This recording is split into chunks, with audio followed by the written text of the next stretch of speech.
It is good that you are here to record this picture of me in my palace garden at Addis Ababa.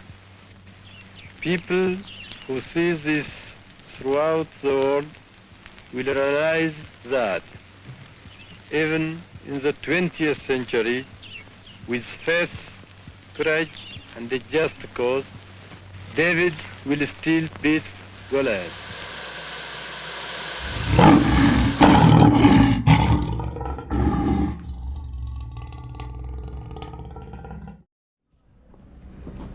What is that? Yes, the white. Yeah, that one is built the time of the communist government.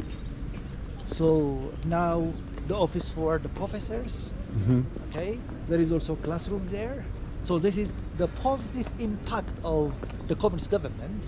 If you think of the university, okay, the university after 1974 up to from 1974 up to now, the name of the university is Addis Ababa University. Nice. But before, the name of the university were Haile Selassie First University.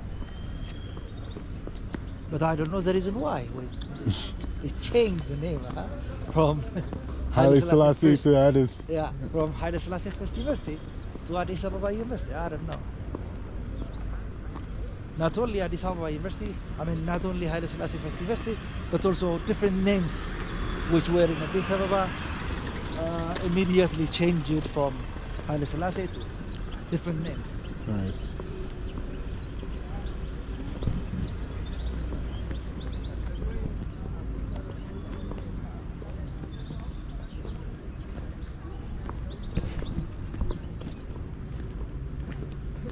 Now the university became autonomous. They on the way to become independent. Okay. Okay, so from next year onwards, the university start to recruit the students by themselves. But before, the students were allocated by Ministry of Education after they passing different national exams. But now, I think next year onwards, the university start to become independent. Nice.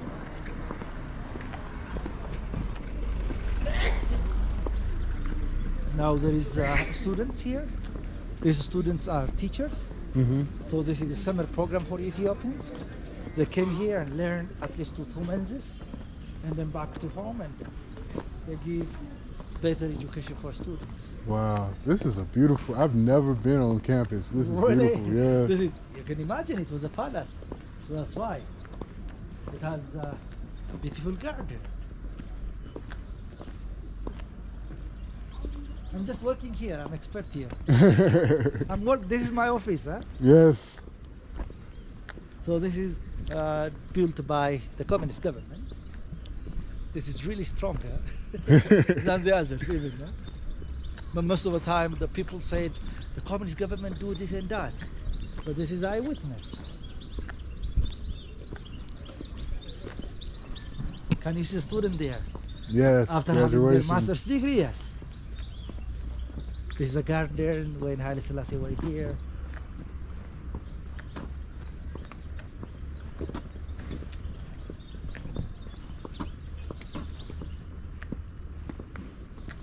I was here. I learned my first degree, even my master's degree here. I did 3 different undergraduate degrees here. Wow. The first one is history. The second one is social anthropology. The third one is civic and ethical education. I did my master's degree in tourism. Now I'm a student for my PhD in anthropology.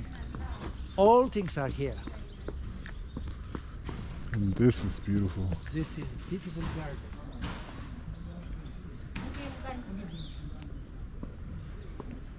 What the salad?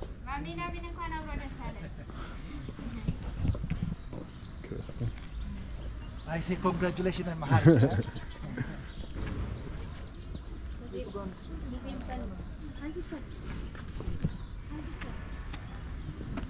This is a waterfall for us. Wow.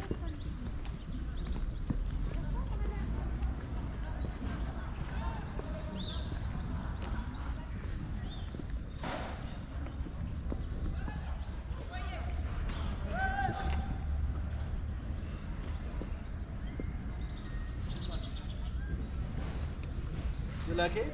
Beautiful.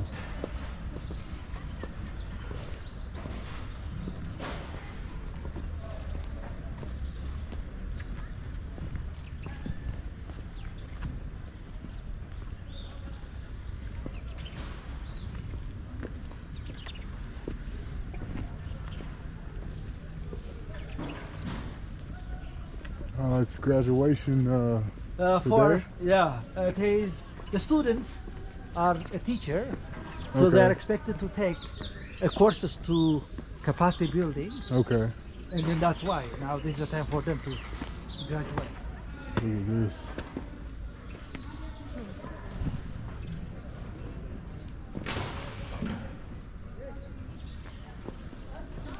Can you see this is stair? This Yes. is really historical. This is eyewitness for the occupation of Italians from 1936 up to 1941. When the Italians came here, they built this one in 1936. Wow. So they were here up to 1941. After 1941, when they evacuated from Ethiopia, Haile Selassie put the line there. Wow. You see, so that's why I said this is historical. This is historical buildings built by the Italians. So this is the clear manifestation. The Italians were here for 5 years. If you count this one, it is 40. So it's marked from 1922 up to 1936. This is 14 years. Wow. Okay, so they had a plan to come here. But in 1936, they succeed to attack, occupy Ethiopia because they want to revenge Ethiopia. Because in 1936, 1896, we defeated them at the Battle of Adwa. Right. After 14 years later, they came here. But this program were initiated by Mussolini. Mussolini came to power in 1922. So from 1922 up to 1936, they had strong effort to come to Ethiopia. So that's why finally in 1936 they came here, and then in 1941 they evacuated from Ethiopia. Haile Selassie came back from Britain and put the line there. Make Nice. sense? Make sense? Yes, I want to get a shot of this lion.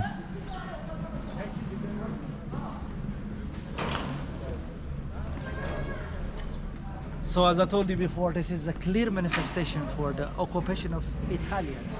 We Ethiopians or historians prefer to use the word occupation Okay. because we are not colonized Right. Italians.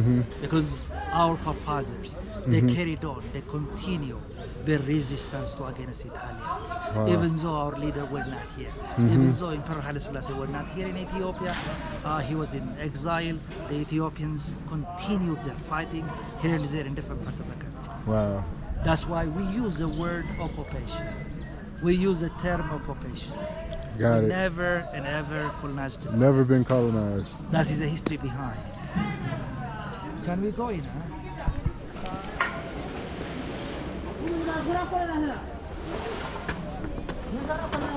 You see, we'll discuss much inside, but Okay. now this is, we call it an Institute of Ethiopian Studies, that amount of years. But in 1961, he donated for the university. Nice. So in 1963, it became an Institute of Ethiopian Studies. It has 3 different units. There is a museum, there is a library, there is research and publication unit. Together, we call it an Institute of Ethiopian Studies. Nice. Okay, so the library is really well known, the museum is really well known. Even the researchers, they try their best to conduct research. And then after they conduct research, they published by the Journal of the Institute of Ethiopian Studies. Nice. So they try to address different issues. They try to solve different problems. Okay, can we go in? Let's see.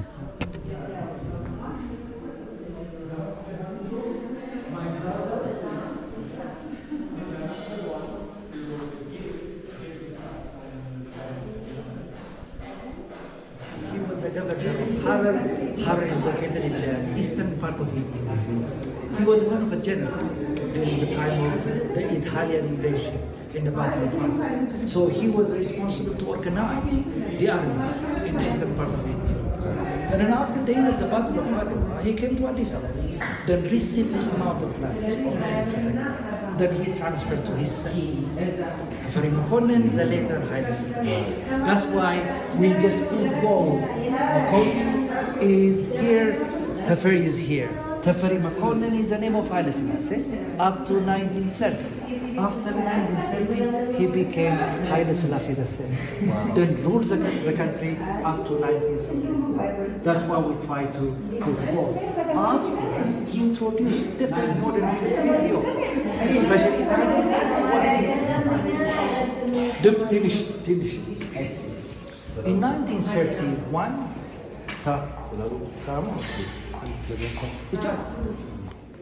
the second important question were anti-slavery. The third one is anti-racism. Because this is the conference, we call it the Berlin Conference in 1884, 1885. Because they want to scramble Africa. They want to partition Africa. They want to put Africa under their economic influence. That's why the Italians came here to sign a treaty. We call it Which-Allen Treaty. This is, the bone of contention between Ethiopia and Italians. Especially Article 3 and 17 had a problem. The problem in meaning. Okay, especially Article 17 said that if Ethiopia want to have external relationship, Italy should know. So the Ethiopian government said, why you should know? Okay, after the long nagging, this is the battle. This is the battle we call it the Battle of Adwa. 1896 between Ethiopia and Italians. This is Ethiopians, that one is Italians. The Italians had a chance to recruit the army from their colony under the name of Ascaris. Because Italy had a colony in Libya, Italy had a colony in Somalia, Italy had a colony in Eritrea. So they had a chance to recruit the army from their colony. But the Ethiopians, openly, psychologically, they were really strong than the Italians. Under the leadership of Menelik II, they moved to the battle. And finally, they defeated for the first time in the history of the Black people. That's why I said after the end of the Battle of Adwa, there was the philosophy, they call it Ethiopianism, which diffused throughout Africa, even throughout the Black people. Okay? That's why in the 1930s, this idea started to produce the fruit by Marcus Garvey and many others, established a Pan-African movement. That's why 1936 also considered as a turning point for the development of Pan-African movement, because Ethiopia occupied by Italians. So Black people said that Ethiopia is a living hope for us. Please, we want to stand on the behalf of Ethiopia. So only 5 years the Italians were here. After 5 years later, they evacuated from Ethiopia. For that, the last 5 years, even the Ethiopian resistance were stronger than ever before. That's why the Italians had no chance to install the system in Ethiopia. This is the material that we have to fight with Italians. These are the Can you imagine to what extent it is, compared with Italians? They had better and better armament than Ethiopia. But psychologically, we Ethiopians were strong because we fought for our freedom. We fought for our independence. We fought for our sovereignty. We fought for our country. That's why the Ethiopians, our forefathers, shed their blood for the independence of Ethiopia. Make sense? Makes perfect sense. I can't believe I see something like this. These look amazing. Yeah, you can imagine. This really teaches us a lot. This may help us to understand more and more things about Ethiopia. After having, by having all this material, how you pushed out Italians from Ethiopia. This is recorded by history. So still today, the only African country never colonized by Europeans. I'm really happy to present something for the foreigners, the Italians, especially for Europeans. This is our history. Yes, beautiful history too. That's why psychologically we're really strong than the other Africans, I think. This is the material that we have. So these are important representation here. More books were produced by different authors, different researchers, different professors in different field of studies. Okay? They clearly indicated that how Ethiopians fought their freedom, how the Battle of Adwa became a symbol for the rest of Africa. That's why if you think of the flag of the western part of Africa, in one way or the other way, they're similar with Ethiopians, because the flag of Ethiopia is considered as the symbol for freedom, a symbol for independence. And so that's why most African countries, prefer to copy the flag of Ethiopia. Wow, I never knew that. And that is one of the fact. And then this material also does a very important and symbolic those are in the past, how we use for different purposes, how people use for different areas, different places to use for their own purpose, for their own objectives. That's why we try to display some of them here. It's really important. The president for Egypt. Oh, okay. He were here, received by Emperor Haile Selassie. Emperor Haile Selassie gave warm welcoming for Gamal Abdel Nasser, came here to participate in the opening ceremony of Organization of African Unity in 1963. The president from Somalia, the president from Burundi. Okay. Wow. And then here, even we have more important symbol that we call it Sékou Touré. He was the first president for Guinea. Guinea were the colony for France. When Guinea became independent from the French colony, he came here to participate in the opening ceremony of Organization of African Unity. This is 1963. Nice. Here we have also the other person. He is the Prime Minister for Nigeria. Prime Minister of Nigeria. Nigeria. So and this is still 1963. It is 1963. Okay. The flag of Africa here. If you're looking for more flags, they try to, call something from Ethiopia. Because we were a state before they were a state. Okay. Okay? We were independent before they became independent. Most of African countries became independent in 1960s. So in 1960s, we Ethiopians tried to develop a unity, try to develop a peaceful coexistence with other African countries. Nice. Okay, even that's why we became hosts. They become our guests. Okay, that's why I don't know the reason why. The U.S. That influence you was talking about. I don't know really. But it is better to put the Chinese flag here. Especially right now, that new deal they're making with Africa. I don't know. Anyways, this is the flag of Africa. So we try to represent most African countries here. This guy, he's a well-known president for Ghana.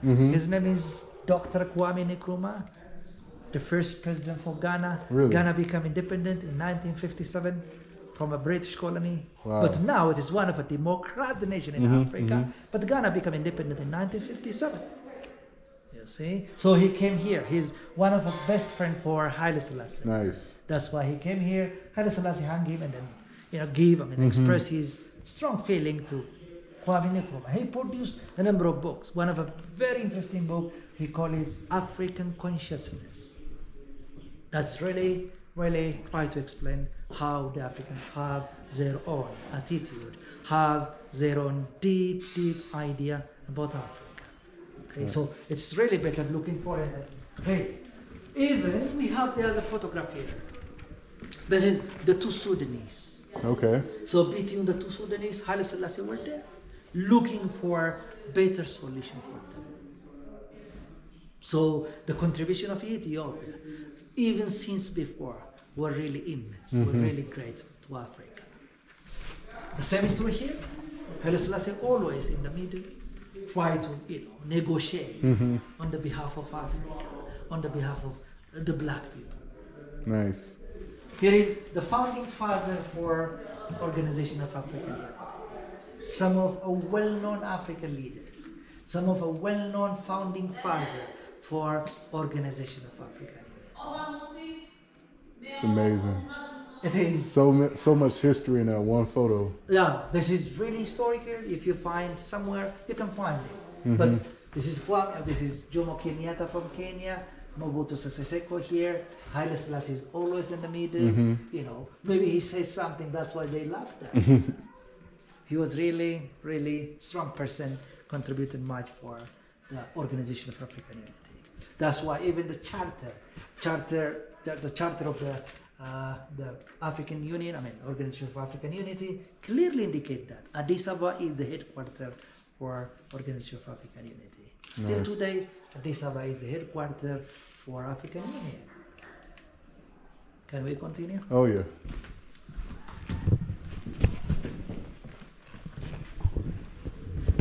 Here is our try to display different books, which has been produced by different authors, different researchers. I know a few. Martin Luther King, Frederick Douglass. Uh-huh. Have you read this one? Adwa? No, I haven't. Is that in it? That's in all This is one English? of the Ethiopian professor. His name was Professor Kemper. He produced a number of books. So this is one of the books. Oh, that's your guy right there. It's obvious. And then after, we have also a section for Rastafarianism. Oh. Okay, this is the Rastafarian section or corner.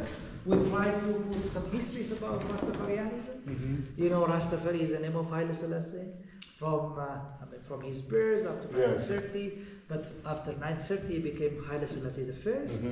But in 1930s, there was a movement in Jamaica under the title of Rastafarianism. Okay? It was religious and political movement. Okay. So they consider Haile Selassie as a messiah. Yeah. They consider Haile Selassie as a symbol. Even their relationship were very, very strong. Even Haile Selassie visited Kingston in 1966. So according to the legend, when Haile Selassie landed at Kingston, the rain is coming. Right. Okay, so since that time onwards, the relationship between Ethiopia and Jamaica became more and more strong. Right. So Haile Selassie gave a land for Jamaicans here in Ethiopia, the place we call Shashamane. Yes. The southern part of Ethiopia. And then if you think of different singers like Bob Marley, he promoted the idea of Pan-Africanism to the rest of the world. That's why we try to symbol some of his photograph. Even we try to put, symbolize what we call it, the musical instrument there. Okay, still today they consider the flag of Ethiopia is the flag for liberty. That is their wearing style for Rastafarianism. Okay, so we try to constitute some ideas, some pointers here. This is nice. Now I heard Haile Selassie just recently I researched that he sent a priest to Jamaica to establish an Ethiopian Orthodox church there. Is that true? Sure. Haile Selassie, but I think he never thought himself as a Messiah. Well, that's correct. Yeah. But he had a chance to establish different Orthodox church here and there, in different parts of Ethiopia. Even my customer told me that in the middle of the city there is a big high school under the name of Haile Selassie. Oh wow! Still today. Wow. If you go to Kenya, there is a street for Haile Selassie Street. Nice. If you go to the other part of the world, there is different names for the memory of Haile Selassie because he was one of the influential emperor in the world. Wow. Okay. He was from Ethiopia. And then now we can see the personal office of Emperor Haile Selassie. Haile Selassie over here from 1934 up to 1960. Wow. Okay, this is his place before he donated for the university. After he donated for the university, it became the office for the president of the university. When the university presidents move somewhere, now we try to display different gifts to Haile Selassie from different parts of Africa. So these are the gifts for Emperor Haile Selassie. This is a key. This symbolizes something. It stands something.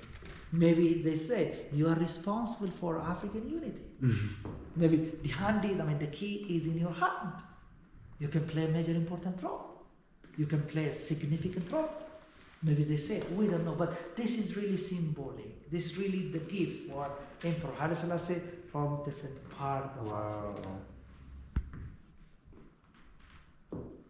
Even we have the other gift there. Do we know what countries these come from? Yeah, but it's written, man. Oh.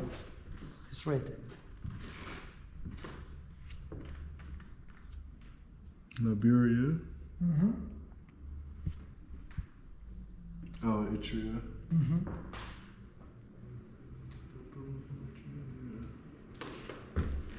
Even here is the gift from different part of Africa, from Mali, from Kenya, Morocco. Okay, this is a flag for Senegal. This is a flag for Mali. This is from the other part of Africa. Even they presented a precious. This is ivory. Wow, This is even some of the gift for Emperor Haile Selassie from different parts of Africa. That's why we try to put some of them here. that is amazing. This is one of the Haram degree. I don't know exactly where, but this is, I think this is from London, but I'm not sure. Wow. I'm not sure. I think it is from Oxford University, but I'm not sure. He had a number of honorary degree from different parts of the world, even from Harvard, even from different universities. Make sense? Perfect sense. This is even here Kwame Nkrumah, Dr. Kwame Nkrumah. This is a state visit to Ethiopia.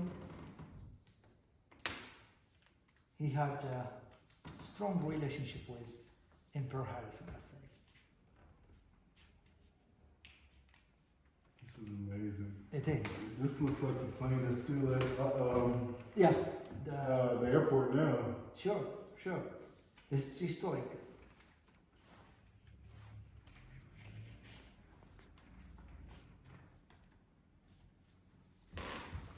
Can we proceed? Yes.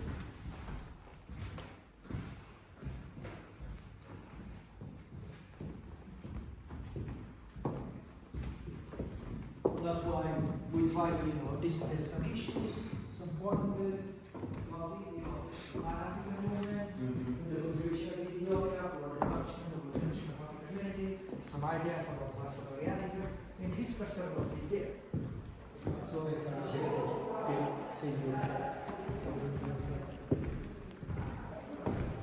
So it was the great salon when Emperor Haile Selassie were here.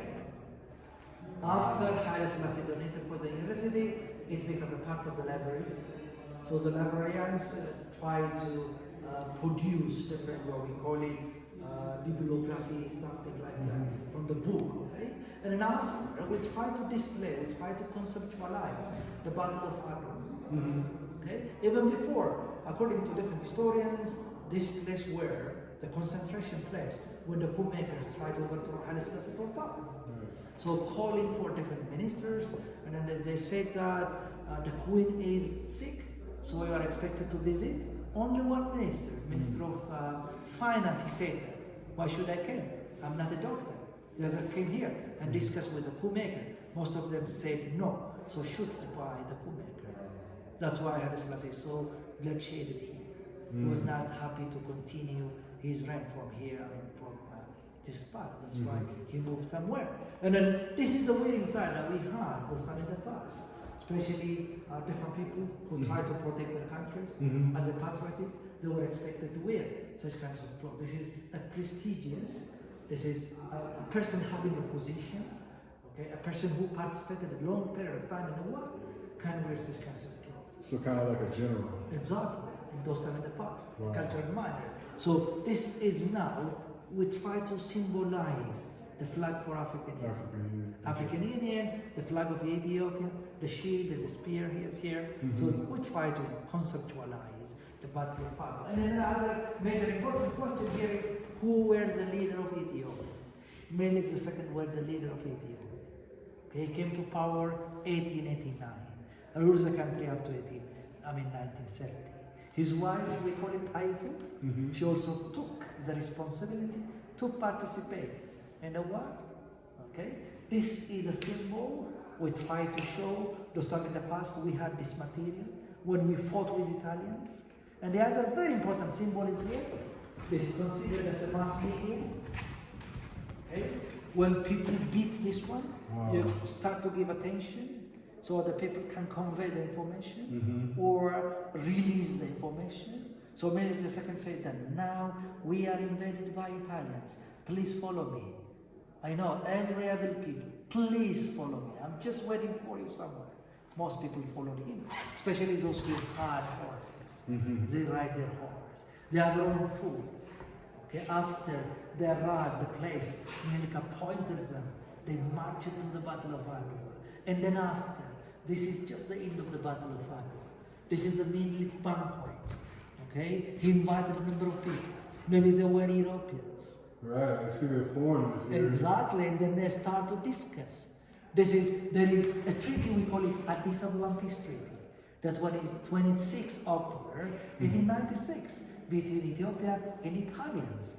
Ethiopia clearly signed that treaty and abrogated the treaty which had been signed between Ethiopia and Italians that were the bone of contention between Ethiopia and Italians. That's why Addis Ababa Peace Treaty declares that Ethiopia is a sovereign state. The Italians accepted that one.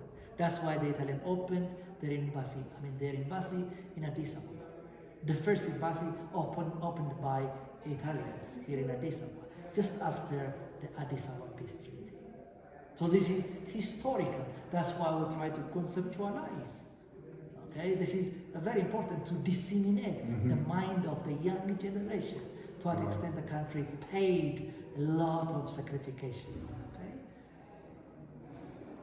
do you get my point? Yeah, absolutely. Okay.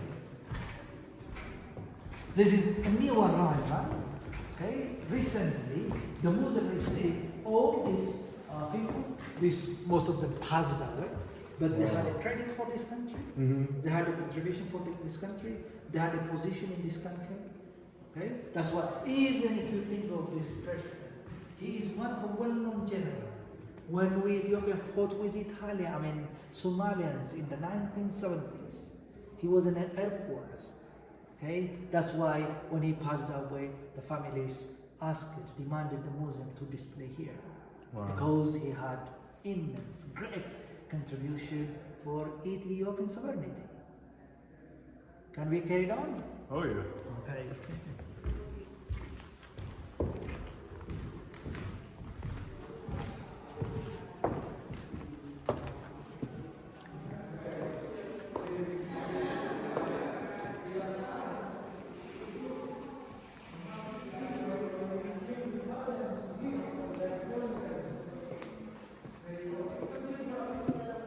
Here is we try to represent the Ethiopian authors who produced different books. They contributed much for the development of Ethiopian literature, Ethiopian history. This is one of the person.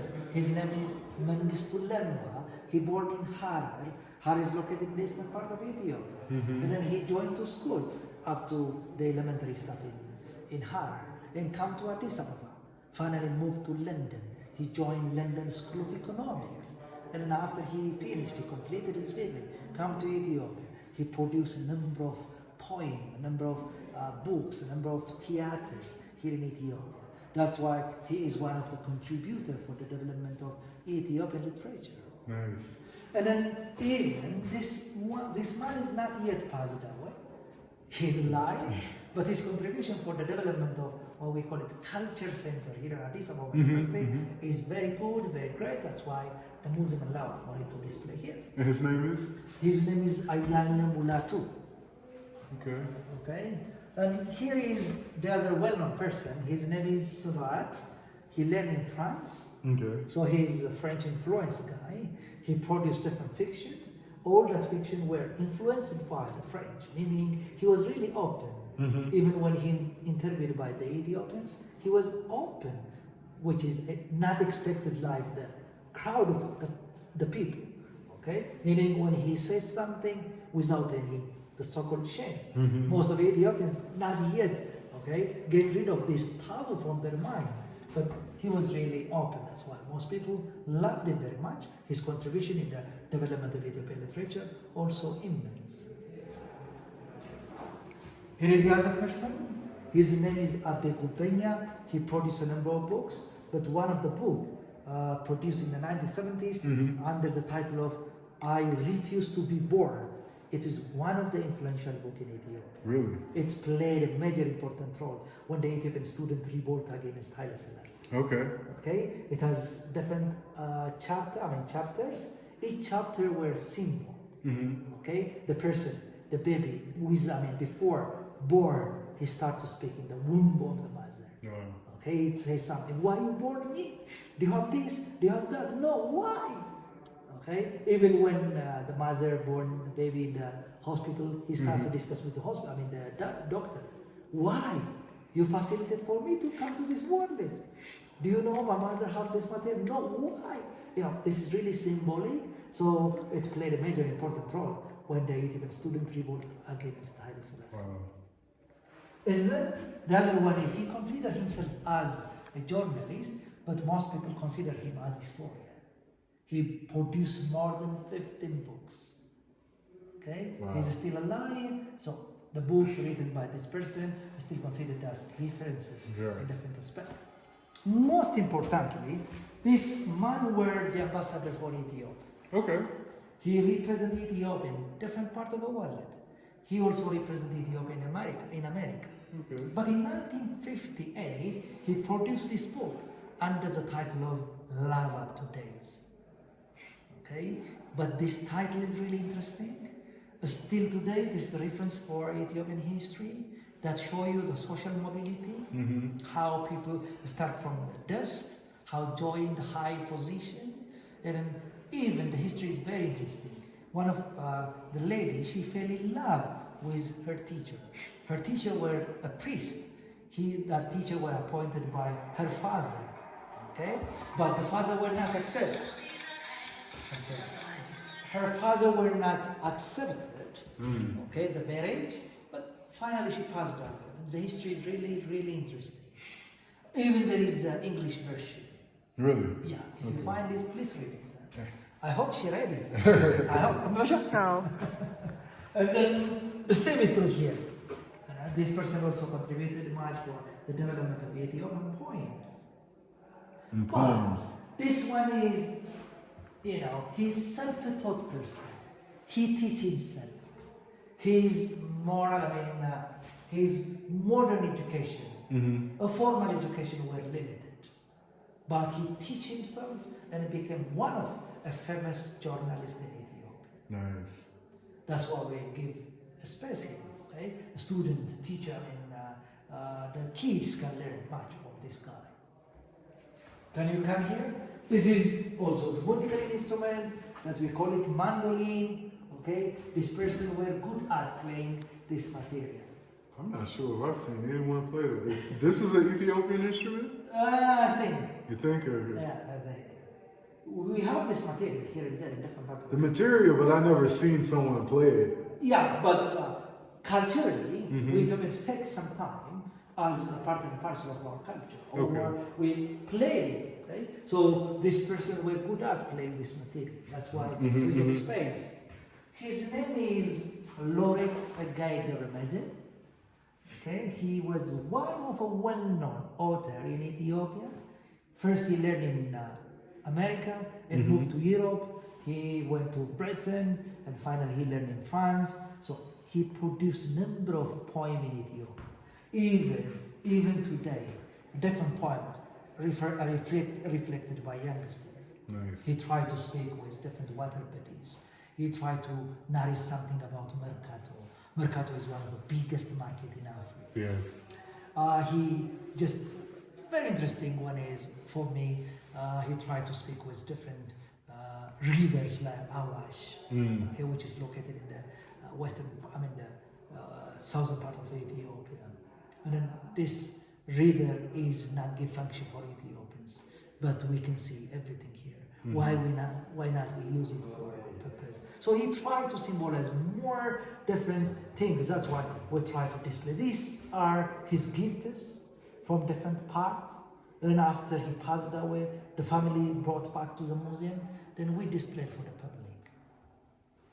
Nice. So this is the development of the way how we try to indicate the development of modern literature in Ethiopia. Make sense? Makes perfect sense. Now we can go in and see more things. This is the indication, one of the indication for the contribution of the library. Meaning, we have also the library. This library has the responsibility to preserve the book, collect the book, even produce different parchments in the cultural manner, keeping the culture okay? And then how they preserve it for the public, how they put different books after they produce. So we try to indicate some of the responsibility for the library of IAS or Institute of Ethiopian Studies. It's amazing.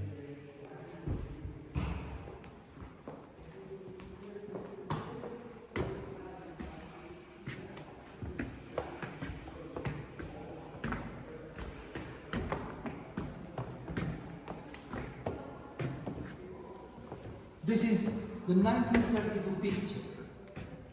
But in 1936, when the Italians occupied Ethiopia, they played a major important role.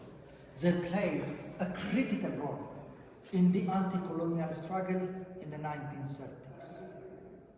That is one of the way, or this answers fundamental questions. When always we say never colonized by Europeans. Okay, this is one of the models in the northern part of Ethiopia. We have also different models here and there in different parts of Ethiopia because our emperor were exiled. So the people organized themselves and carried on or continued their resistance against the Italians. Wow. Okay? Now, if I'm not mistaken, I don't know if you know, are these the same guys that dreaded their hair? Yeah, these guys invented dreadlocks. Yeah, most people, copy down different photographs. Right. Even you can find this photograph behind different books. Okay, because this is the sign for, resistance Right. to keep the country as it is without the external invaders. They wouldn't cut their hair until Selassie came back, Exactly, correct? Right. yeah. So people give different meanings, people give different symbols, associated with different issues. But this is really answer fundamental questions. Why we never colonized by Europe. Make sense? Yep. I'm really happy to present something about And then this is also the cultural materials. Yes. You can see the heel, you can see the horn, all that products of horn and horns and skin, what we call it, skins. But people use for different purposes. That's why we call it, this is the Ethnographic Museum of Ethiopia. One of the best museum in Africa. We can go in and see more things out there.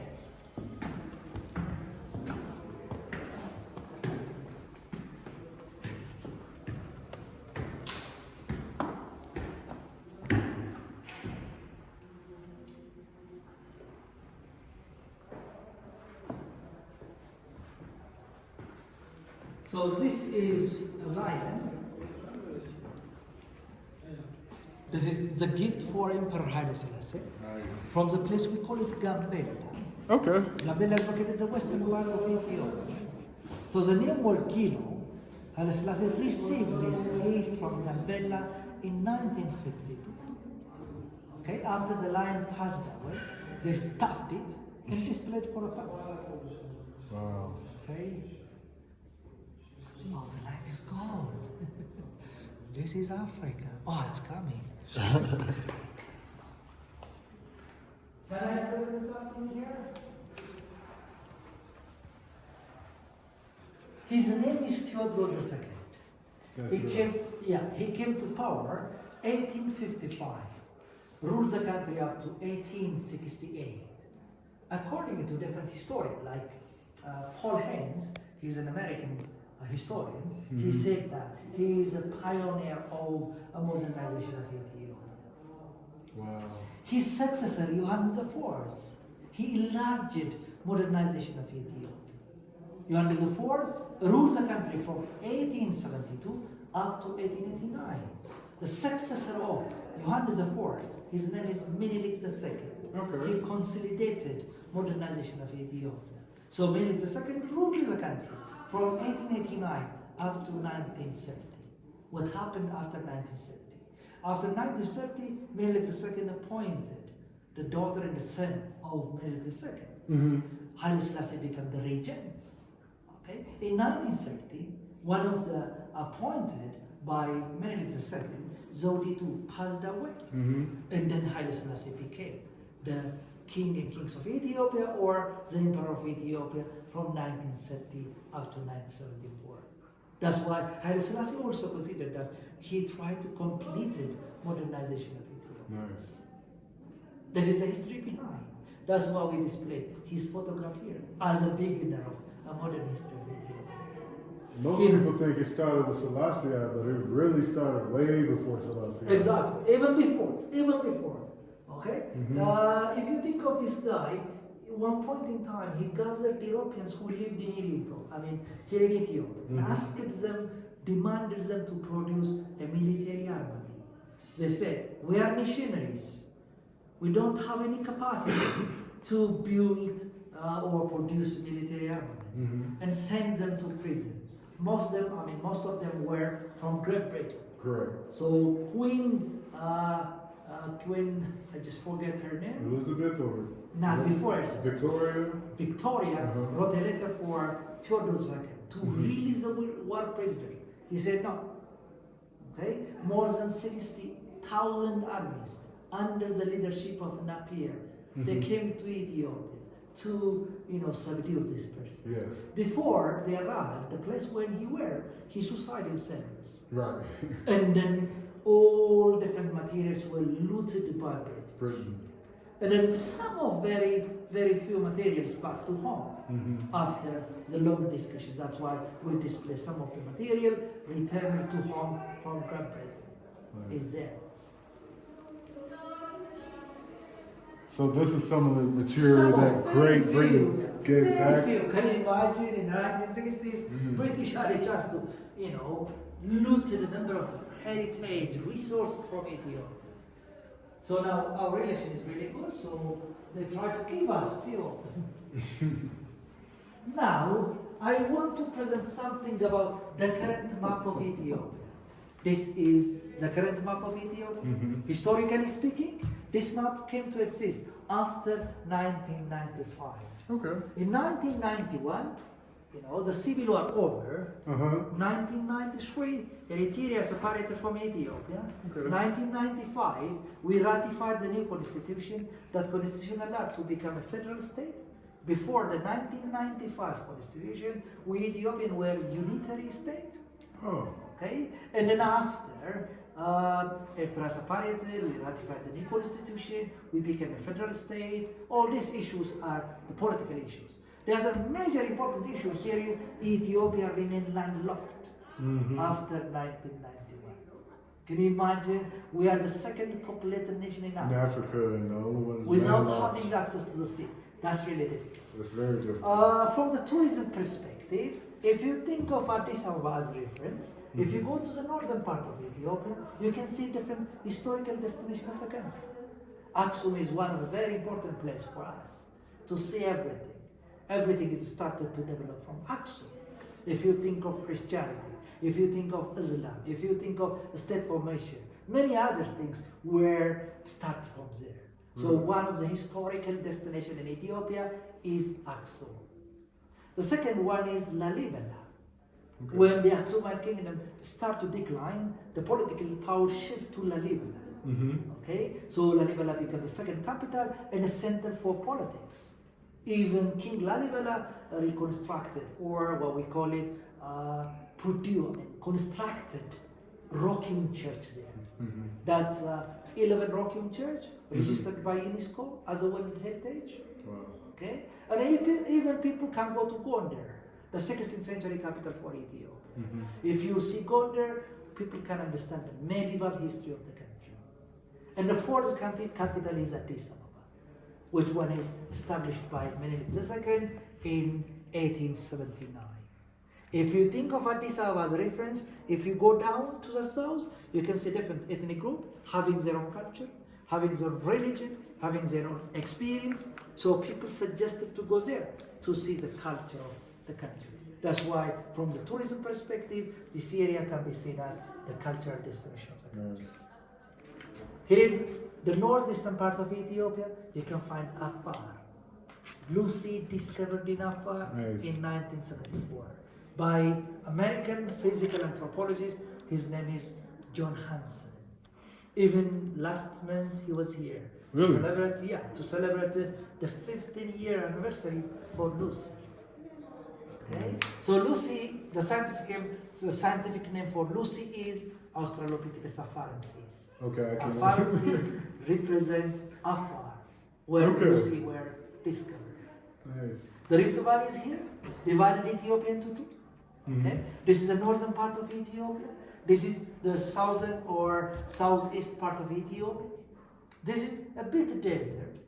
So the livelihood strategy here is different from here. Trade is adopted as what we call it a livelihood strategy for these people. Even if you think of religion, most of the people who lived here are Muslims. If you think of this area, the highland of the country is here. Most people are Christians. They engage in agriculture. Agriculture is their livelihood strategy for them. So Rift Valley also played a major important roles to identify people, to identify their pattern, the settlement pattern, okay, the livelihood strategy, the economic issue, this and that. And then if you think of the other important point, here is Ethiopian Ogaden. This is really rich in the natural gas, but the Ethiopian government not yet exploited properly, but it's really rich. Our different countries, our border countries or neighboring countries, here is Eritrea in the north, here is Djibouti, here is Somali, okay, here is Kenya, the two Sudanese are here. So the Ethiopian government established a big dam here. Nice. They call it Renaissance Dam. The source here, Nile, or they call it Adwa in Amharic. This is, we call it Tana Sea. Lake Tana. Lake Tana. So the source for Blue Nile. Okay, more than 85% of the Nile water is contributed by Ethiopia. That's why the Ethiopian government established a big dam here. I think now, more than 80, 90 something percent is completed. We hope next year or after next year, we start to produce more than 7,000 megawatts per year. This is some issues, some points, some important points about Ethiopia. Can we continue? Oh yeah. Now we try to symbolize the Ethiopian pillars. Okay, these are Ethiopian pillars. Really? Yes. Even we have the symbol of pillars in the southern part of Ethiopia. Is this what you used to sleep on? You know what? I did see. Is this the same with the Hammer tribe? Yes. Yeah, I did see that in. Yes. Yeah. In the southern Omo, we have different tribes. They use for different purposes. Yes. Instead of sleeping, they want to simply get rest. Okay. You know why? They have a flock of animals. Okay, if got they you. sleep, immediately someone loot their animals. So they are not, even this symbol has different core. People are expected to excavate, or are people looking for what's the real meaning of this symbol? Unless and otherwise, the information that they gather, the information that they disseminate is totally different. Nice. That's why one of the American anthropologists, his name is, I just forget his name.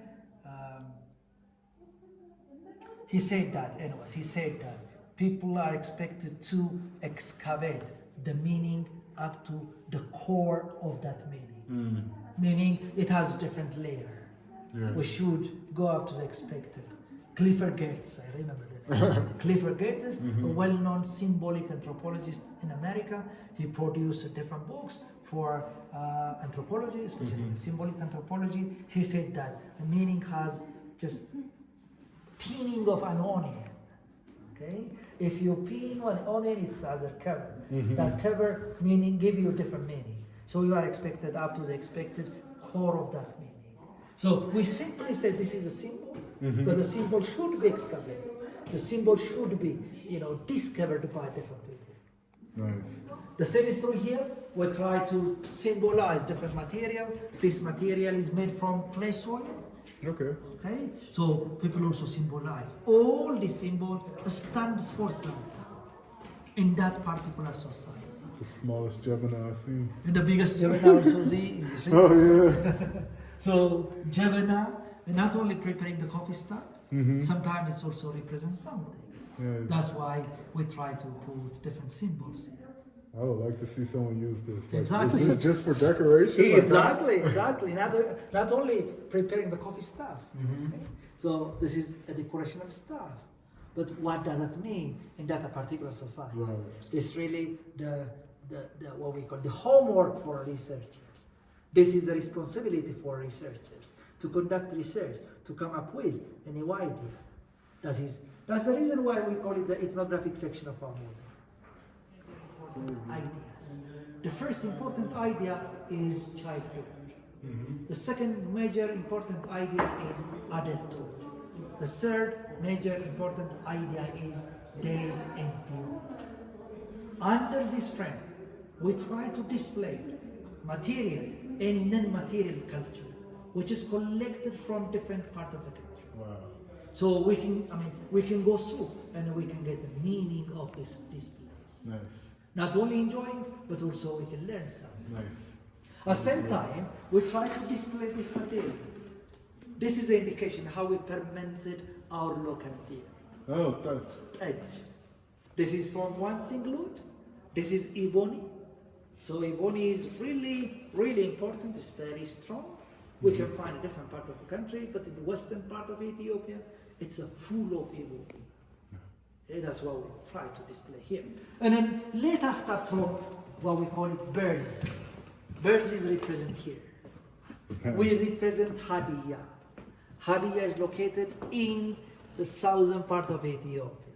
If you go there, this is their typical culture. How they manage birds in a cultural manner. Even the baby, after the mother gives birth the baby, we can put here in the fiber. This fiber is made from false banana. Okay. Okay? After make it smooth, the newly born baby can sit here, can sleep here. Because, even they put this one as a bracelet. According to their culture, this protects the baby from evil things. Wow. This is a typical culture in this particular society. We call them Hadiya. Hadiya. And then, the next step of the life cycle of human beings. Okay? And then here we try to display different games from different parts of the country. When we were kids, we had a chance to play it. This shaped our personalities. Okay, we enjoyed it. But nowadays, because of different factors, external and internal factors, the people who played by this material is really limited. Okay, because the world influences us. A different material from the West, different material from the rest of the world. But still today, of course, in different parts of the country, this is the way how we play. This is the way our kids play. Okay? That's why we call them games. Can you see behind you? We call it taser. I loved it. This one? This one we call it taser. This is the way how we play. Okay? You can hit by your head, you can hit by your leg. Okay? So if you do such kinds of things, you will be a winner. Really? Yes. So you protect yourself, you see? Someone hit it and you are not by hand, by foot, okay? This is just a display here. Correct. If you go to the field, it's up to here, so you can hit by your leg, and there's a protect. If you run fast and strong, you can do this one, you will be a winner. So this is really what I loved when I was a kid. So this is a memory, okay? Trace back to your age, of course. But I see it a lot here. yeah, but really, frankly speaking, it's not our culture. Right. But it became a part and parcel of our culture. You know, because we try to exchange culture from the rest of the world. That's why it is considered as a game. If you think of the other one, this is the real culture of Ethiopia, of Africa even. You can find in different parts of Africa. Okay, it has different name. Here in Ethiopia, in Amharic, we call it Gebeta. If you go to the western part of Ethiopia, they call it Mankala. Okay, so it has different name here and there in different part of Africa, but it is a common culture for Africans. It's a common game for Africans. And then after having said that, this is the other very interesting display here. You see, the kids start to develop physically, mentally, culturally. Therefore, this is the responsibility for the families. That's why, as you see from the picture, the father telling something for the son. The son stood properly in front of his father. So he or she start to identify what good is, what bad is, what right is, what wrong is. So socialization is begin here. Acculturation is begin here. That's why the family took the responsibility to shape up the personality of their kids before they go to school. The other experience from the people, we call it basketo. This is also located in the southern part of Ethiopia. This is their famous tale. This tale is also illustrated by picture. This is the easiest way for kids to learn something from the picture. You see, this is a credit for the family. There is the responsibility for the family. This is the effort for the family to shape up the personality of the kids before they go to school. It's amazing. It is meaningful. Now we come to school. This is the representation of a school. You see, if you think of modern school, opened here in Ethiopia, starting from 1908, by opening the first modern school under the name of Menelik II Primary and Secondary School. But we have also cultural schools. These cultural schools depend on religion. Okay? If you are Muslim, you have a chance to go to a Muslim school. You learn Quran, which is written in Arabic.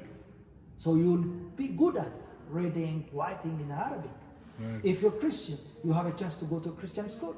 Something written in Ge'ez. Ge'ez is all language in Ethiopia. Even that is considered as the father for Amharic and Tigrinya. Still, this language is confined in the Ethiopian Orthodox Church. The Orthodox Church provides a service by this language. So the people who speak this language is so much so limited. Okay, but the Orthodox Church try to produce skilled manpower from different church schools, monasteries, because this played a major important role in the history of Ethiopia. Make sense? To illustrate that one, we have also what we call it a church school. This is Lalibela. Lalibela is located in the northern part of Ethiopia, I think 500 kilometers from Addis Ababa. Okay, here you can think of the mosque school. Okay, the children have a chance to go there to learn something in Arabic. So this is a way how our children grown up, how people cultivated their personalities. Okay, and then after we try to also symbolize this house. It has so many different meanings. But one of the meaning is the end of childhood and the beginning of adulthood. Oh, okay. So the transition from childhood to adulthood. Because here in Ethiopia, we have different ethnic groups. This ethnic group have their own rite of passage. This rite of passage is depend on, it is different, depend on the given people, a given society. We try to symbolize the people, we call it Hammer. They're located in the southern part of Ethiopia. They have bull jumping. This bull jumping indicates their initiation to become adult. Wow. Okay? If the person is capable enough passing this bull jumping, he join this life cycle that we call it adulthood. Unless it doesn't rise, it has also the other consequences. Now, I know you're not a Hummer, but have you ever bull jumped? You have? Sure. You got to do it one time, right? It's different, huh? I can't imagine doing it, man. I can't imagine, but This is culture.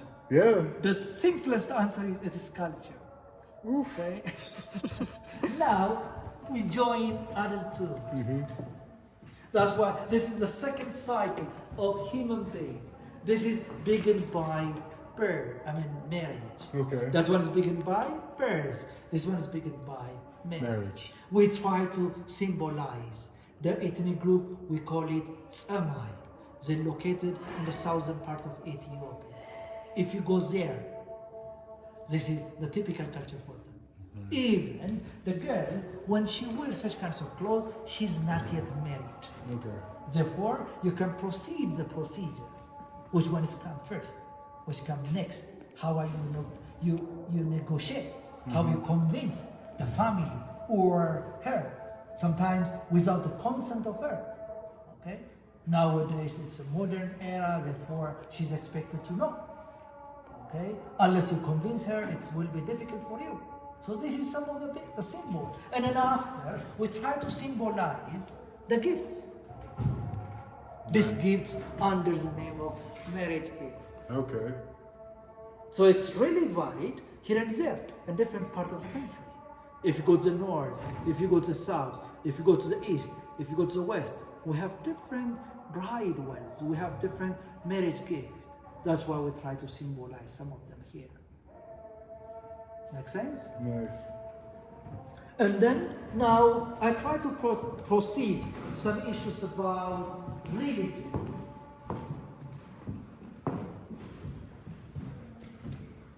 Now here we try to represent the development of religion in Ethiopia. How Orthodox Christianity adopted by Ethiopians, when, okay, what is the major important issues is narrated here. So Izana were responsible to adopt Christianity as official religion since the 4th century up to 1974. Nice.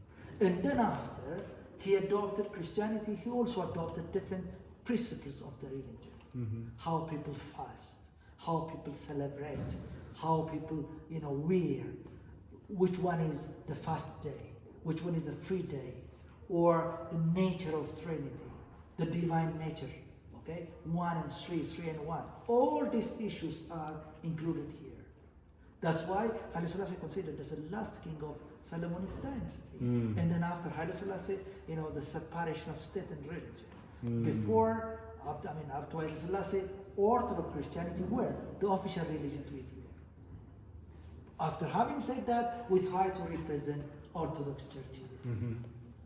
This is just a symbol for the Ethiopian Orthodox Church. We have different symbols. Mm-hmm. Some of them are circle. Circle is represent for perfection. Okay. There is also rectangle. That rectangle represents the sheep of Noah. Okay. Okay, before the world were, devastated by the flood. Mm-hmm. That's a message from God to Noah to collect different species under that sheep. So that sheep is in the Ethiopian Orthodox Church symbolized here and there. You got my point? Yes. And when think of this one, this is what we call it the development of Islam as a religion. If you think of Islam as a religion, it's adopted in the 7th century. After adopted Islam as religion, this disseminates into the society. Nice. Okay? And then after, we try to represent mosque here. A very important point here is we live together. Even though we have different religion, we live together without any problem. This is one of the very important message here. Because we adopted Christianity in the 4th century, we adopted Islam in the 7th century. So since that time onwards, still today, we live together. So do we know who brought Islam to Ethiopia? There is different assumptions in Ethiopia. According to historian, the philosophy is really different. If you think of Christianity, this is from top to down philosophy. Correct. Meaning the king accepted it, it was easy for him to disseminate into the society. If you think of Islam, merchants were responsible to accept as religion. It was difficult for them to reach up the top, but it was done by people. Because we have a mosque in the Tigray regional state nowadays. They call it Al-Najashi. So that person were responsible to disseminate this religion to the rest of the country. Nice. So the philosophy is totally different, but still both of them is a prominent or the key religion in Ethiopia. It's amazing. Some of the heritage for Muslims, okay? Even we have Judaism. Really? Even we have Judaism. Wow. So the three Abraham religion is represented here. Some people who believe in Judaism as a religion, they exist in Ethiopia. They lived in Ethiopia.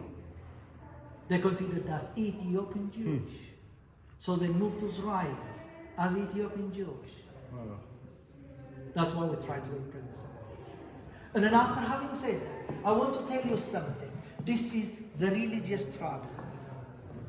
So, Pilgrimages. yes. So, here in Ethiopia, if you're Christian, you are expected to go to Jerusalem once in life. If you are Muslim, you are expected to go to Jerusalem once in life. But, Mecca once in life. But there is a symbolic place in Ethiopia. If you go to Bali, okay, the place he originated, that's considered as, Mecca for Muslims. If a Muslim also can go to Harari, that's also the other symbolic place for them. The Christian can go to Lalibela, even can go to Aksum as Jerusalem. Nice. This is a legend in Ethiopia. So that legend is exercised by religious travel to satisfy the religious question. Make sense? Now I become energetic, you see?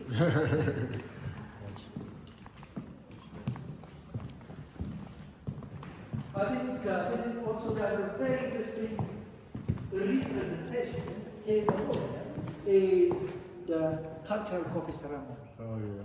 Culture, this coffee is our common culture. If you go to different parts of the country, you can find it. So I can say this is our common culture. Okay, the ceremony is really common, the material is really common, but the way how they produce is different. Okay, so the first step is here, how we roasted the coffee. After we roasted the coffee, we can use this material to make it powder, to pump it. After, we can put inside with the water, shake it, and then put over the fire. And after, we can use this material to enjoy the coffee stuff. Even the other one is accompanied the cultural coffee ceremony. So you can think of what we call it burn essence to change the mood. I think she do in the home, right? And there is also popcorn. Okay, this food stuff is also possible. The other food stuff is also possible. Yes. This is the set for cultural coffee ceremony in Ethiopia. There's a raw fact about coffee. Coffee Arabica discovered in Ethiopia. One of the best coffee in the world. Yes. Coffee Robusta in Latin America, I think in Brazil. The word coffee derived from the place we call it Kafa. Okay. Still today the world call it Kafa, but the word is derived from the place we call it Kafa, here in the western part of Ethiopia. And then after, we try to display different coffee material. This different coffee material, why it's different is a question. Precisely because the culture is different. Okay. That's why they produce this coffee material according to their culture. So all these come from different regions, you would say? Different regions, different parts of the country. Make sense? Makes sense. Now, I try to show you some points about body culture, which is located in the southern part of Ethiopia. It's crystal clear to you. If you go there, you can see all this culture there. Yes. It's really crystal clear how you identify people, how people identify themselves, how people decorate themselves, how people magnify their beauties to the rest. Okay? Some of them put lip plate. This is a beauty for them. Okay? Some of them put scar on their face. Some of them also put what we call it painting on their face. This is some of the typical experience in the southern part of Ethiopia. This is the cultural root of the country. If you go there, not only this one, even more people have more experience there. So this is really suggested for tourists to go there to see more culture. Okay, culture is it's still on my bucket list to go see this culture. Yeah, please. After having said that, we try to put the representation from Harari. The people call themselves Harari. The region we call it Harari. This is their typical experience. This is their typical culture. This is the way how they decorate themselves. This is the way how they, magnify themselves. So this is their typical culture. And then if you go there, it's easy to you to see. It is 500 kilometers away from Addis Ababa in the eastern part of Ethiopia. And even Harari is, as I told you before, the fourth holy city for Muslims. next to Mecca, Medina, and Jerusalem. Even the jewelry, it kind of looks Islamic, like Sure. Arabian almost. Sure. So we can trace back to history. In the 18th, Egyptians were there. Oh, In really? the 18th, yes. Even before, they were Muslims. Okay? They are near to access to the sea, like Berbera. So Berbera is between Ethiopia and Somali. Most, great majority in Somali are Muslim. Therefore, they had maybe attachment. They had maybe access to, and people to exchange their culture. So people can justify from different point of view. Yes. People can justify from different perspective whatsoever exist. Now currently they are Muslim. Nice. After having said that, we try to see different economic development in the history of human society. So hunting is the first livelihood strategy in the human society. Okay, so this tells us a lot about a family structure, what we call it a political organization. The tribes, okay, their livelihood strategy were hunting, so men were responsible to kill animals. Females or women were responsible to collect different food from forests. So clearly there was a division of labor. Okay? And then even today, in the southwestern part of Ethiopia, people engage in hunting Nice. by using these spears. That's what we try to display here, to narrate the history who lived in the southwestern part of Ethiopia. Of course, in the other part of Ethiopia, they use the spear for different purposes. But in this particular people, they want to kill animals in the forest to enjoy the meat.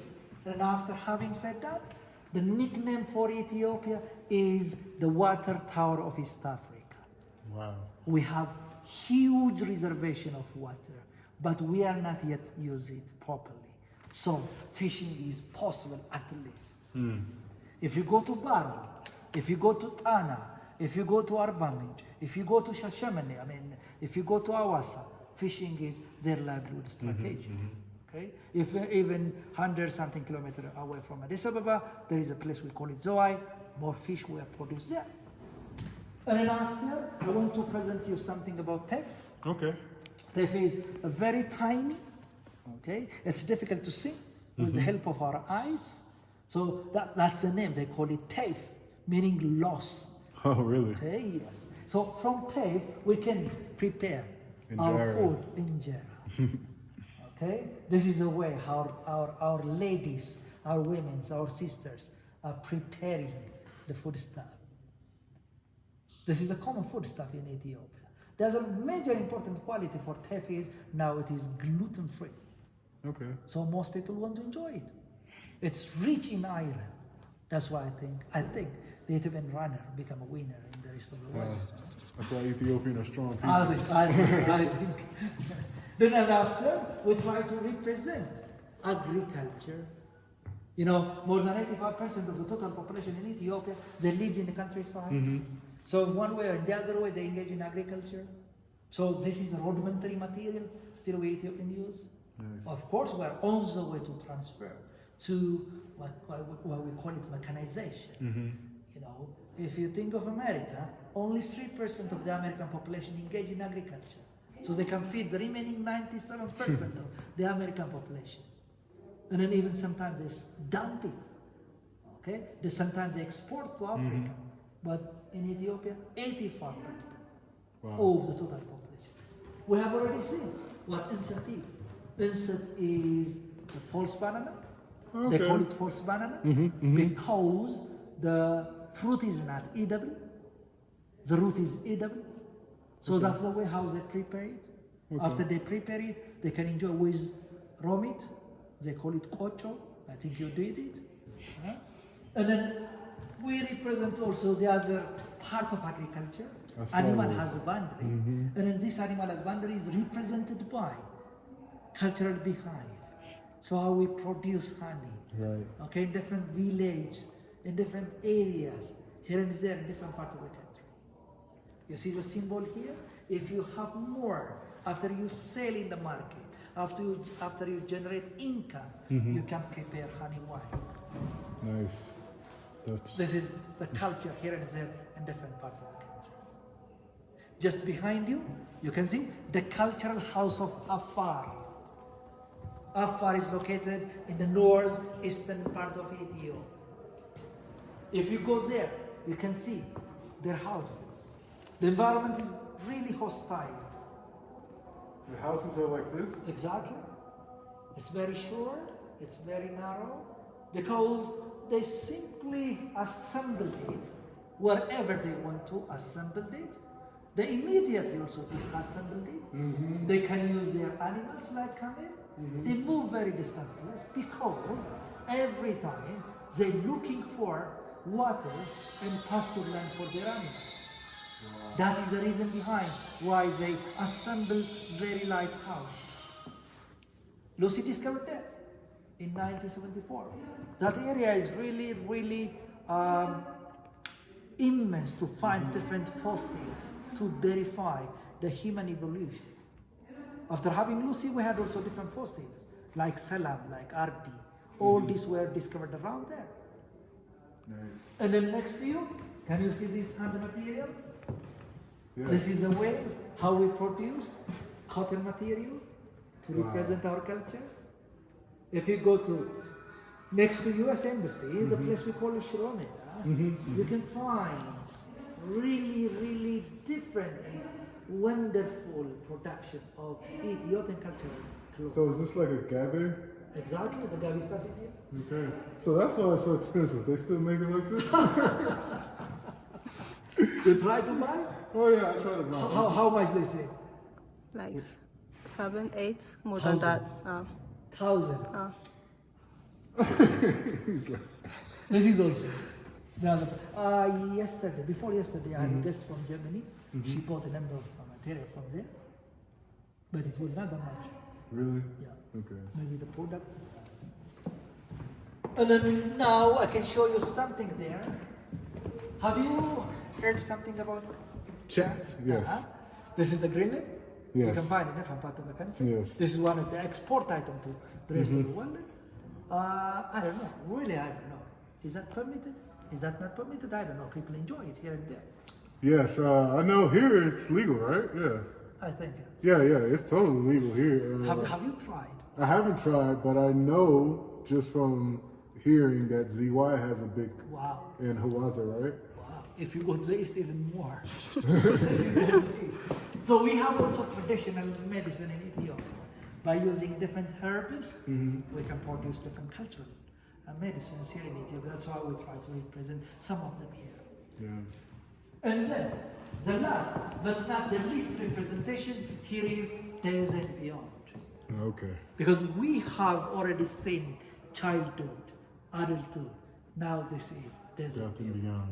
And then we try to represent 3 different grave markers. Okay. These grave markers came from different parts of the country.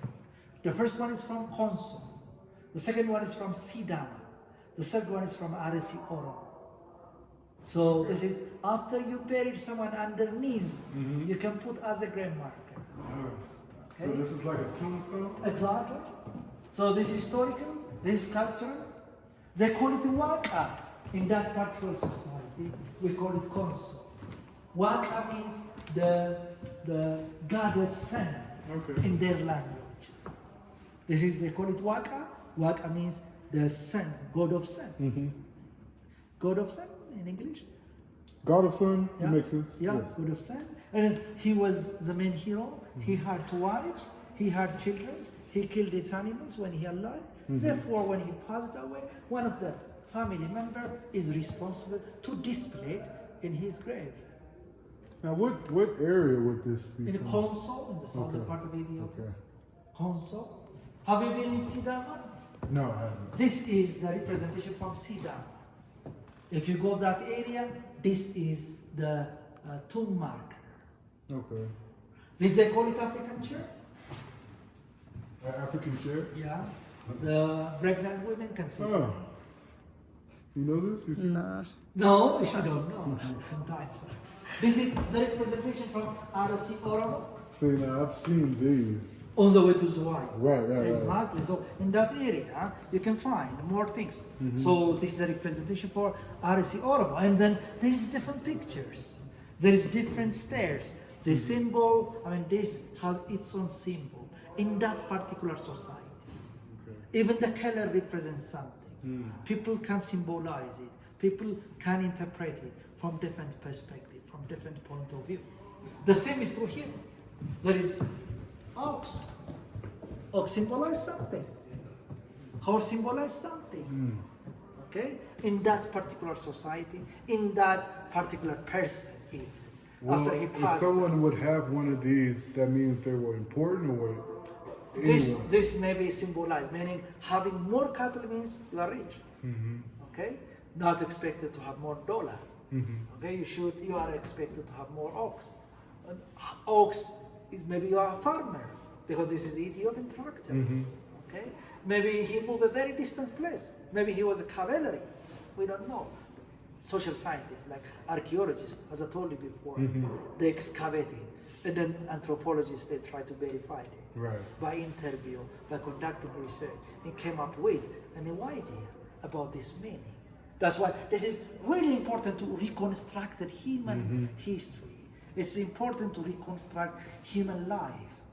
Okay, after someone passed away in those times in the past, and excavated by archaeologists, and then verified by anthropologists, even sociologists, even historians, and many other social scientists come together. They looking for the real meaning of this display. It's amazing. Now we can go to the bedroom of Emperor Haile Selassie.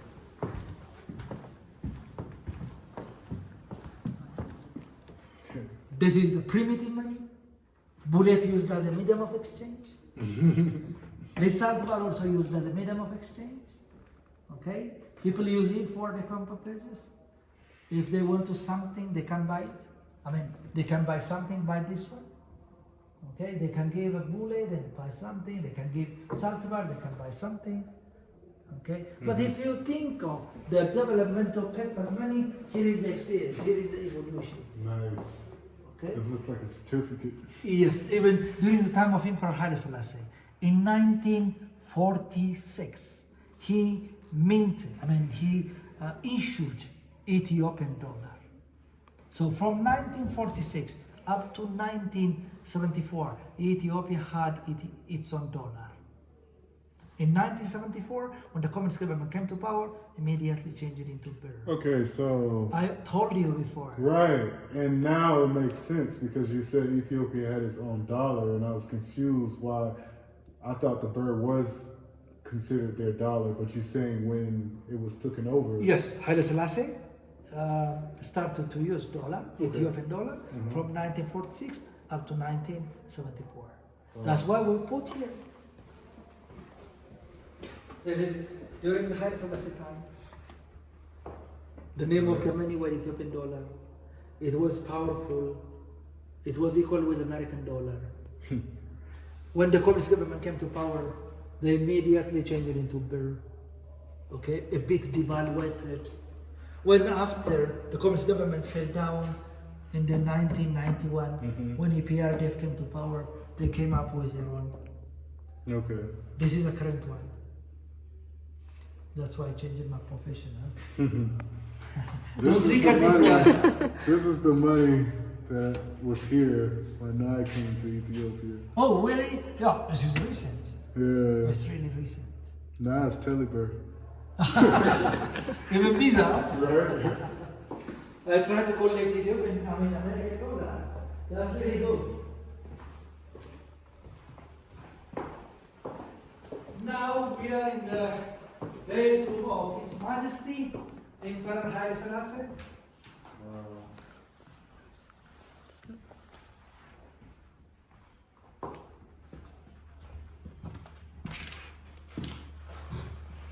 This is the bed and bedroom of Emperor Haile Selassie. Haile Selassie were here from 1934 up to 1960. After 1960, he donated for the university, and then it became the part and parts of the university, and that's why we display his bed, his phone, his photograph, the mirror, even the stuff. This is stuff we call it safe. Okay. some of the material, some of important identified material used by Haile Selassie himself. It's amazing. It's now the part of our history, it is our heritage. Let's share with you. She's not yet, huh? This is the first time for her to visit Thanks, this yeah. village. All these are the gift for Emperor Haile Selassie. All these are the gifts to Haile Selassie from different part of the world. But my question, can you guess which one is from United States of America? Let me guess. Uh-huh.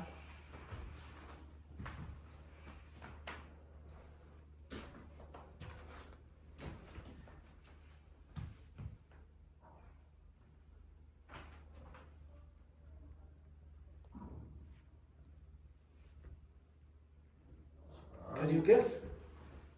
I would say,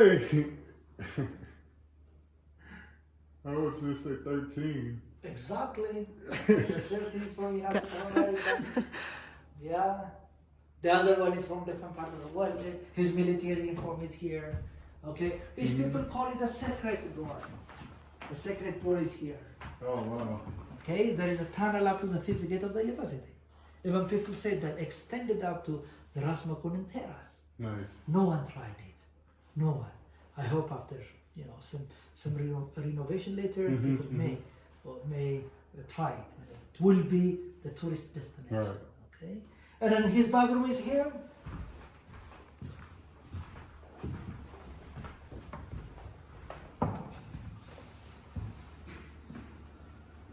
Wow. The bathroom for Haile Selassie. Can you imagine? It's amazing. It is.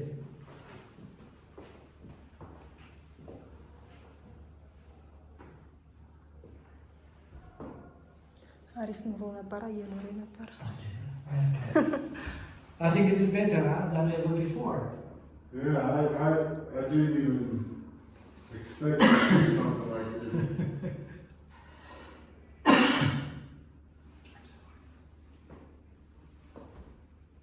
It's amazing. It is. He was It's living a lot of luxury things life. to do. He was living luxury life. Yeah. He got his little light up there.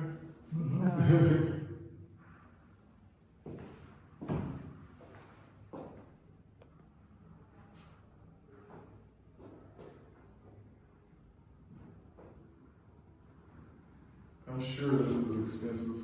It is. Obviously. But he was a king, I mean, he was emperor. Yeah. Therefore, he can afford whatever he wants.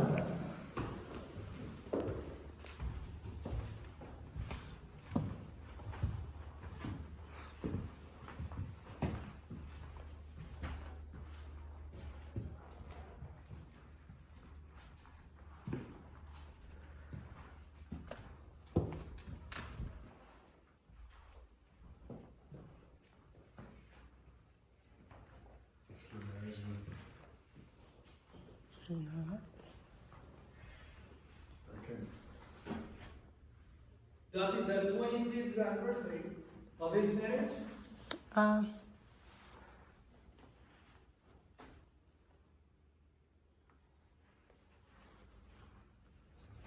What is this? This glass bottle. Different symbols. Different symbols. I don't know exactly what it is, but different symbols those time in the past. Okay, maybe for, I don't know. That's a special etiquette. Yeah, maybe, yeah. Have you heard that again? I have. I don't know about the word enjoy, but I've had it. The wife for Emperor Haile Selassie, her name is Menen. Okay. They have 6 children. Okay, so this is the room for her. Sometimes they sleep separately because of different justification. Maybe religion can be one of the justification. Okay, and then we try to symbolize something. maybe she just would try to the material she used to those type of the part. So this is her clothes, or this where belongs to her. And this is her chair? No. This is from different part of the country. Okay.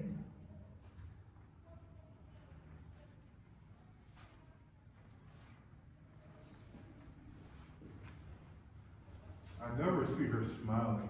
Oh, wow. And What about this? Still, she's serious. Yes.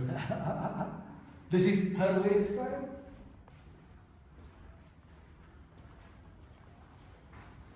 All this work belongs to her. Now, her parents were royalty, correct? Sorry. Was her parents royalty? Yes. Because her genealogy back to one of the royal family. Okay. In Ethiopia, there was also what we call it political marriage, Mm-hmm. even though I'm not a part and a parcel of Blue Right. Sometimes.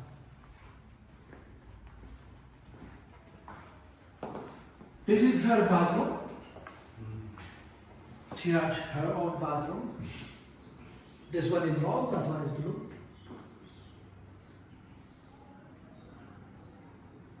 Yeah. Selassie ain't getting away with that bathroom situation and giving his like this one. But why they have different bathrooms? Because she had her own sleep room. So she was not expected to go there. She had her own bathroom. I mean, she had her own separated room. Therefore, she had also her own separated room. I mean, bathroom. Do you think one bathroom to no?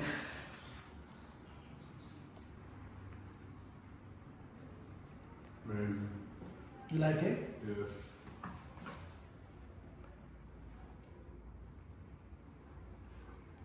Now, is this the same location or did they move? No renovation taking place. Right. But now I think the government decided to renovate it. Mm-hmm. But it is as it was. Okay. Wow. So it is, to what extent, tell us to what extent it was strong.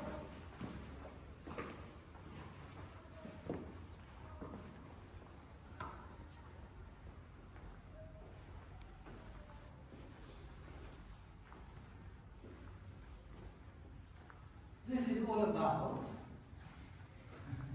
I don't know to what extent you are alright, I don't know. Uh-huh. But this is really historical. Yes. Not only historical, but also, not only historical, but also, it's remain heritage for Ethiopia. Decide something on the behalf of the university, they want to use this one. Nice. Is this used to be an elevator? It is elevator for Haile Selassie, but it's not now functioned. And then it's from 1934 up to, I think, 88.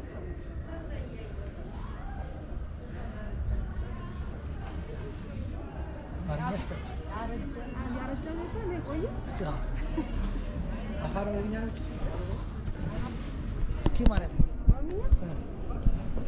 ባህሪ ተወልደሽ from 1934 up to, I think, 88.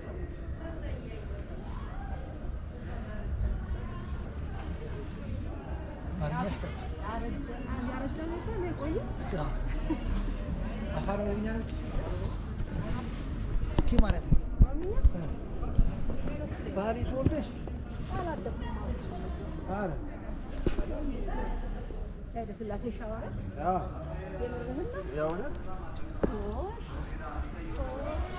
So this is a new event. As I told you before, one of a well-known professor, he was a president for this university, passed away recently. Mm-hmm. So the government took the responsibility to facilitate everything. That's why I think a big guest will come tomorrow. Okay. To accompany us. All is good, huh? Old is good.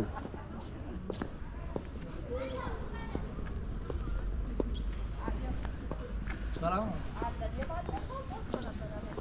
Meski Araw na po naman na.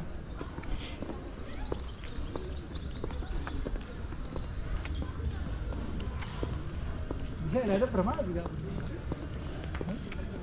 Ya turistik kan.